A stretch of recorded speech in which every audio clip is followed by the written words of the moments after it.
The truth is, part 3, hi beautifuls and beloveds. So you get in this training grounds. I know this is true because I've been there myself.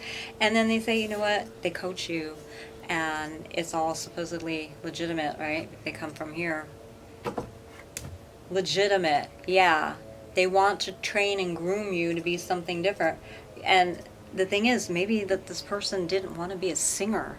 Maybe they actually wanted to be an actor, and that's what they do best. But these people don't have control over that person if they become what they want, because they become desperate. This person's like, oh, I should just be happy. I have the money, I have the house, I have the fame, I have everything I want, so I don't want to rock the boat. I had to give up my dream of being what I really wanted.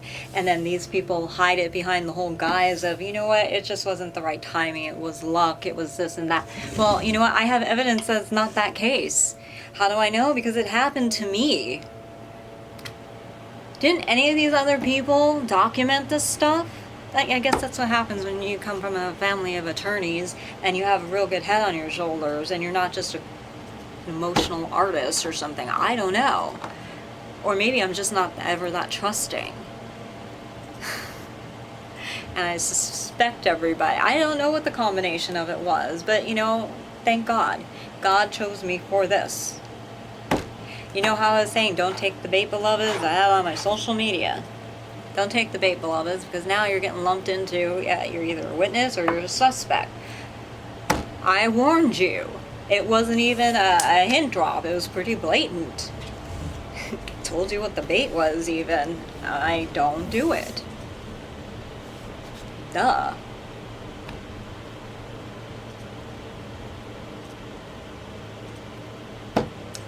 I could only do so much. People... Whoever is going to be residing over this is going to say, yeah, man, these people are really dumb. I did everything right. I did the above and beyond. I was even helping my enemies in a sense by saying, don't take the bait. Really? Really? Wow. I outsmarted all of them. They're still trying to outsmart me. They're still trying to intimidate me and make me afraid and threats and all of this stuff. They're still, they just stop already. It's not going to get better for you. Leave these people alone too. Why are you dragging them into this stuff? Some know. Some actually know and willingly went along, and some didn't even realize you can be used and not even realize you were being used as their tool. Very troubling. Oh, let me say this too. If you're pregnant or you have an illness or you have cancer or anything like that, and let's just say you get sick in a classroom and you throw up, that is not a disruption, as not disturbance. And no, I have never done that, but I'm just saying it's not even prosecutable at all. But I will say this, and I'm telling this because recently we were trying to complain against a school, and something that I did not like happened, and we're going to make it very public of what happened. But beloved, it was not against you at all in the slightest, but they were trying to make it like that, and I'm pissed off that that happened. But, you know, I'll protect you as much as I can. There's only so much I can do. We need to talk. No joke. So I suspect these people are trying to keep you and I away from each other. But I'm never going to file a complaint against you. God told me. It doesn't mean you get to treat me badly. It doesn't mean you get to try to do bad things to me behind the scenes or anything like that. Because that will have to be, you know, stopped. But, you know, watch the other video. You'll know why. God wanted me to just love on you, and I still do, but man, some of the stuff we're finding out, I'm like, that too? Why would you do that to me? So anyway, but it's not prosecutable, and if it happened outside the classroom, it's not disrupting the class, because I was accused of doing that. I'm just being honest because this is coming out. I was accused falsely of disrupting a class. In their own writing, they said when it happened. It's like, oh, you mean half an hour after class? You mean outside of the classroom? That can't disrupt the class because it wasn't even in the class. Or that happened after class was done. You see what I'm saying? Can't be used against anybody. It was a lie. And I know the puppeting that happened, beloved, so stand up for yourself, not against me, but us together. Do you understand? These people were both playing us both against each other to make you think that that's what was happening and to make me think that you hated me. And then you were after me. It was really weird. Well, can you see why I would think that? I don't anymore. But just know that they were lying to you too. So that would be an example of somebody being used in my life as a tool, as a tool. So we know all about that too. It's got to stop. This cannot go on anymore. And we keep finding more and more and more evidence that backs up everything that we're saying and that we thought. And it's just like, that's pure hatred against me. I don't know you people. You know me. You've had access to me. Unbelievable. Oh my gosh. It is really nasty. You know? And stop messing around with our digital keys remotely, opening and unlocking our vehicle. There's nothing in there. Well, you can dump more sand on our blankets and let us know, hey, we saw you at the beach. The hell with you. So what? Okay, we're at the beach.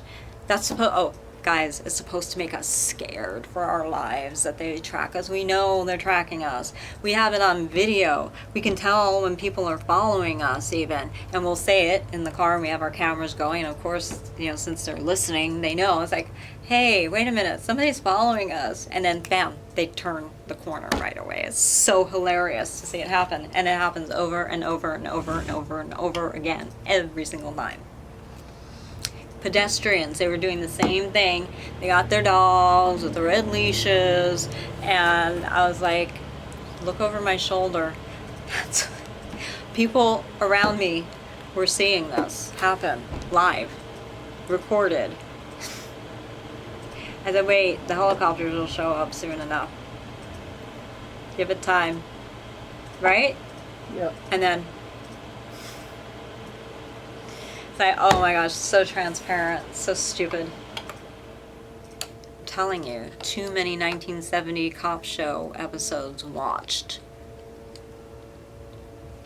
And people faking things, putting things on letterhead, and it wasn't even from where it was from. It was people just copying and pasting it. Guys, if you sign documents, make sure that you read them. Don't trust anybody. Seriously now. Because we've had people who were in leadership, upper leadership, fake signature. They put signatures online and said, well, you mean just putting the paper up and tracing over it? Nice. Don't put your real signature up. That's something Wiki does now too, isn't it? They get people's signatures. Yeah. Like, that ain't gonna fly. It's like all these things are databases on everybody. We'll sell this profile. We got you covered. Look what's happening. It's not even a Big Brother type of thing. This is beyond anything that was written in science fiction. Or was it? Was it any of these people involved in that? Trying to warn humanity what was coming? You gotta wonder. You know, that whole thing, does art imitate life, or does life imitate art? Well, with these people involved, whoever, how can you really figure that out now? Because you would really have to know what's going on behind the scenes with these people. This is great. I can just go like this and this, and you see how I gave a definition to these things, and it makes it so much easier for me to talk to you. That's what I do in my dances too. It's a tablecloth. No, now it's a robe of honor. No, now it's this. No, now it's that. You define the symbol. This is how you get subtext. You just can't. What if I would have just put this up there and go like this, but didn't define this? There's no subtext because there's no text in the first place. You have to define this and say, this means the crazy people who are above these people, who are like a network of people who are causing all these problems, right? The definition was given. That's text. So now every time I hold this up, for at least this video series, you know what I'm talking about without me having to say the definition over again. That is subtext. You know what these mean, without me having to redefine it again, because I gave the definition and now it becomes subtext when I go like this. You just can't go like this and hope your audience figures it out. You have to serve it on a platter, otherwise they're going to say, what the hell is this about? Whatever.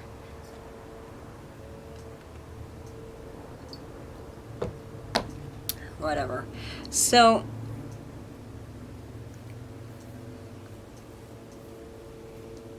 when I was starting to rise up in every profession that I was doing, there was a doppelganger of me. There's a doppelganger of my mother, my dad. You know who he looks like, right? Oh, sure, it was a legitimate thing for that other person too. But that person did not have to be let by these people to succeed. They have to have a resource. These people are not creative enough to do it. So they use people like me as the resource. The genuine article. You know what the genuine article means? It doesn't mean that they're God's gift to mankind. Don't misunderstand me. It is the original. It is where that genuine thing came from. The genuine article, the real person. The one in that case. Does that make sense? It's really hard to explain the genuine article. Did I explain that right? I think so. Sounds right. I'm getting such a headache. Okay, so what else do I need to say? So yeah, with all that video, the assistance, it's been done to us. You know, they like to just pretty much be right there and say what that person's gonna do, and it's all subliminal. Like, say if somebody is in the hospital and they're dying, I don't doubt that somehow there could be influence to get that person to decide that that person is brain dead when maybe they're not. Maybe they're just getting all this stuff injected into their veins to make it look like that. You know how I feel about the Terry Schiavo thing, right? Same thing. Same thing. I don't believe for a second that she was brain dead, because I saw the videos. I listened to what her parents were saying and everything else. That's very frightening to me that happened. And to consider that it may have happened in my family too. Interesting. I just can't with these people anymore. Something needs to be done, and something needs to be stopped, and the brakes need to be put on. Now, if these people have all their people in the 7 pillars of society, that's also the medical field. Who's to say that somebody can't say, we tried our best to save their lives and we just couldn't do it? Who's to say that that's not bullshit? If these people want somebody gone, really, let's just think about that for a second. Who's to say?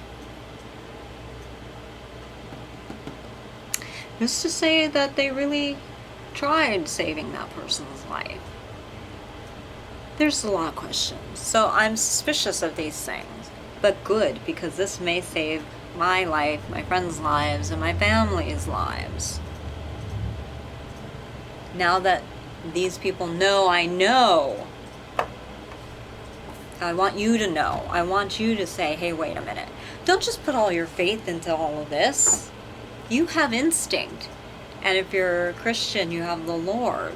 And even if you don't have that professed faith, God may just say, you know what, I want to talk to you and tell you something. That inner voice may not always be right, but it's never wrong. And that's my husband. And listen, he told me that for a reason. He said, that's instinct. And, you know, I once said, I have a bad feeling about this. Let's make sure we do A. That's that little voice that's never wrong. It might not always be right. So by doing A, we'll never know, because we could have avoided a catastrophe. I told you about that little voice with that accident, with the second accident we had. I think I would have been obliterated had I not listened to that inner voice. I think it was the Lord, actually. Unfortunately, my beloved sat where I was going to sit. It's like, I was that careful. Where should I sit, Lord? What should I do? His body handled it. Mine wouldn't have. It would have been right after the first accident. Oh my God. Not a scratch on me. My spine just a little bit jarred again. Nothing major at all. It wasn't the same type of accident that would have caused any injuries that were in the past. Anyway, you know, it's all very, very interesting. So here's the thing, guys. That whole thing does happen. Not only are we on to it, but there's just so much that has become so transparent to us that we can piece all of this together. And I want you guys to do it too. And I want you guys to have good lives. I want everybody to be free from all of this craziness that's going on. I'm sorry, I'm being really casual here. Because it's pretty bad news. And I have to see where I fit into all of this. Look, every place I go, God always lifts me up. And then right on the heels of getting lifted up, these evil people put their people, and then I'm pushed down. And it's like, that makes no sense. And these people, some of them are really nuts. And right? Yep. I was like, wow. How much they paying you to do this? You know, they try to get under my skin. I was in a class. Remember that one time we were in a class once, and the instructor said something. What was it again? Well, the instructor said, "Okay, everybody, take your places." Remember? Yeah. And we were gonna go and do progressions across the floor. So I heard, and I was very focused, so I got in position, did my arms, did my feet, I was ready to go. And then this other person who we were suspecting was from here, you know, a tool to just instigate shit, remember, totally embarrassed themselves in class and said, Noelle, what are you doing, right? Yeah. Trying to tell me that I was doing something wrong. And, you know, I in here, I'm like, oh my gosh, I'm going to let her have it. I'm going to let her have it. But I didn't do that. I was very gracious. And I said, what? Right? Yeah. And I was very sweet and gentle and kind. And then everybody else in the classroom gave it to her on my behalf. Remember that? Yeah, that was hilarious. And then the teacher verified that I was right. I wasn't trying to be right. I was just trying to do my thing. But that was also another giveaway. Several times has this happened. Beloved, go look into your history and background and question why certain people were there. You knew why I was there. It's completely legitimate. Hand in the bar, trying to recover from cancer. Nothing funny. It was legitimate. And then God just wanted me to help you. That was it. Nothing else, nothing weird. I did everything you said. Except if it got abusive, you know. And I think these people puppeted you to play against me, to get dialogue, obviously. And because we know what the output was. And I'm like, damn, that happened in this scene. That really happened too. Why is it in this film? They were collecting on us.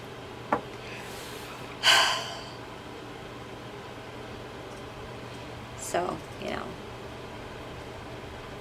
it's pretty rotten. I didn't want that to happen. I was loving on that person. I wanted to help legitimately. I have evidence of it. And they were I think they were being driven crazy by these people in a sense, you know? And the outcome was not what I wanted, and I don't think it was what you wanted either, and it was really bad. Look, I tried to talk to you, but you have to understand my position too. I can't go talk to you when you have an audience in there. Because wasn't it the very person who I didn't trust, who I was trying to let you know not to trust them either, right? Yeah. That I'm not going to give your enemy, you know, evidence or verbiage. It's unfortunate. I was put in a position too. I'm like, oh God, I want to help this person. What do I do? And then come to find out way after the fact of what happened, I'm like, oh God, if these people used anything that I said that was never meant to be used to do whatever to this person, I gotta make that right. I wasn't doing that. That's what I'm saying. Sometimes I was used as a tool too, unbeknownst to me. You look back. That's why I'm trying so hard to make everything right. These people are destructive. Don't believe the whitewashed outside appearance, because all you gotta do is just go like this, just tap it slightly, it shatters, and it is ugly inside. It is decrepit. That's what the Lord talks about, the whitewashed tomb, sepulcher.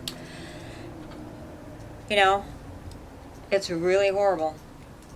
When I was in the cancer clinic, and I loved this person's long gone. They died from their cancer, unfortunately. You remember this? We went and we tested a product. We learned how to test products and to see if they were clean of any contaminants that might be harmful for our bodies. So we tested something for this person. We went there to say this was the test results. We were helping. I was dying of cancer and I was helping people. This is what I'm saying. It's always in my need, and I'm always going around helping. So, you know, none of this nonsense when people say this bullshit about me, I'll just slap them down. Or about my artwork or anything. Yeah, so we went there, and remember she said, all of a sudden she said to me, you know, you think you have a pretty face. Do you think that's going to get you into heaven? I was like, whoa, do you remember that? Sounds familiar. Yeah. And I was just like, who's talking about God right now? We just did a test on a product for you to make sure that it wasn't making you sick. And I said, no, actually, I don't think that. I'm a real born-again Christian, and God doesn't even consider any of this. It's not like I can convince him. What matters is the deeds that you do in conjunction with faith. Works without faith and faith without works is dead. That's what the Bible says. And this person was not a true born-again Christian. I don't know what they are or were, and I feel really bad for them. And I mean, what do you say to that? I was like, I didn't have any makeup on. My hair was just up and ratted. I had on old clothes. No, I don't think my good looks get me anywhere, and I don't use my good looks for anything. And I don't necessarily think I have good looks. I don't think I'm ugly like bleh, but I don't think I'm so wow either. I am whatever I am. I try not to even think about that stuff. It was just like blew me away, right? I'm like, why is that even a consideration in this conversation at all? Again, somebody propped up. These people followed me and played crazy people in my life. The whole thing, even getting cancer treatment. I'm like, why did that have to be known and done? And they listened to me. And instead of just chalking it up to like God's justice and all of this, I'm like, oh my God. They were listening to my phone call with my mom. They listened to me after the fact, getting off of the phone call and what I said. I was in the heat of the moment. I was like, Mom, I'm dying of cancer. And you called me up drunk. And she said that I was being selfish. It's like, wait, I'm dying of cancer. I think I can be a little self-focused here. Remember that? Yeah, I do. And then I said, I hope she blank, blank, blank. I was so pissed off because that's my mother. And then I had to consider, okay, she's drunk and whatever. And, you know, everything worked out fine after that. But I'm just saying, what I said happened to her. These people were listening to me even back then.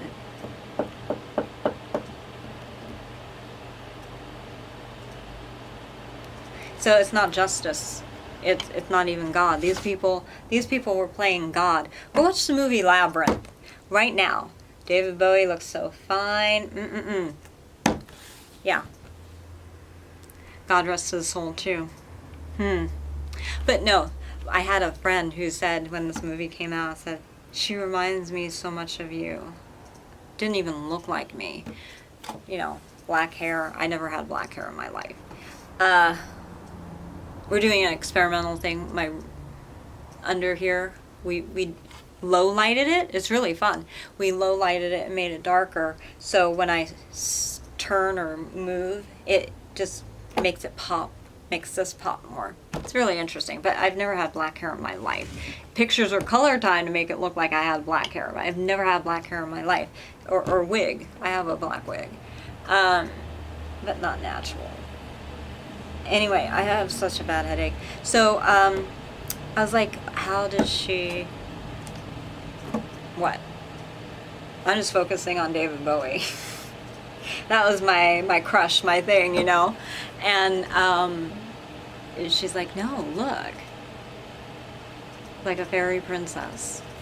And I had all the stuffed animals. I had all, and, right? The music box, the dancer-esque thing about me, and all of this. She's like, no, that's you. I was like, she's acting like a little spoiled brat at times. She said, well, you can be that way too. And I'm like, gee, thanks. And she said, not completely like that though. She said, you have a lot more maturity and sense about you. And I said, okay. So, it's Labyrinth, whatever. But it was kind of freaking me out a little bit to look back, and you people who are listening, when I say the word freak out, it doesn't mean, okay, all of a sudden now go get the dogs because I said that dog freaked me out. I use hyperbole, and by the way, a lot of people from my generation say that word freaked out, and it doesn't mean like, okay, grow up. It's just how you express something. Very little, actually. Freaks me out legitimately. Okay, so we have back to the whole labyrinth thing, and I was like, all these similarities, and the whole thing was about eavesdropping, right? And watching this girl for a long time, right? Yeah, in a weird way it was. Mm-hmm. And I got a hold of that original script. It's not what you see in the film, not even close.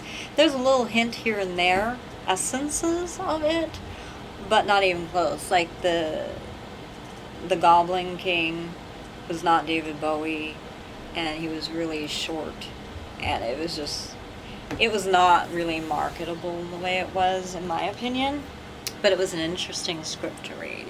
And then they did a behind the scene thing, and I'm like, this isn't even the script. It's like, what? It was BS, in other words. I'm like, all right, great. So I'm watching it, and I'm looking at the script, and it was completely different. And it was just like, I would never even, what is this? I wouldn't even make this. And they took it, but you could see how they cherry picked from it. That was very interesting to me. Very, very interesting. But, you know, I'm like, And it was this crystal ball. I know how to do that. It was fun, of course, because I saw the film. Like, I want to learn how to do that. And, you know, it's not easy to do. And, of course, that they had something bigger. I have little ones, and it's easier to manipulate smaller ones. But they were my husband's, actually. They're my husband's balls. Sorry. Isn't that funny? Yeah. Yeah, they're my husband's balls, and they make music too. Not his actual physical human balls, but they're supposed to do this too. And I taught myself how to do some tricks with them. But the whole point is, it's like, it reminds me of devices that we have in modern day times before they actually had come out into mainstream. You know, just think about the devices that we have and use that listen. It's very strange. That's all very interesting to me too. So I'm like, okay, that's something to consider and to look at as well. And then you know who owns that entity now, right?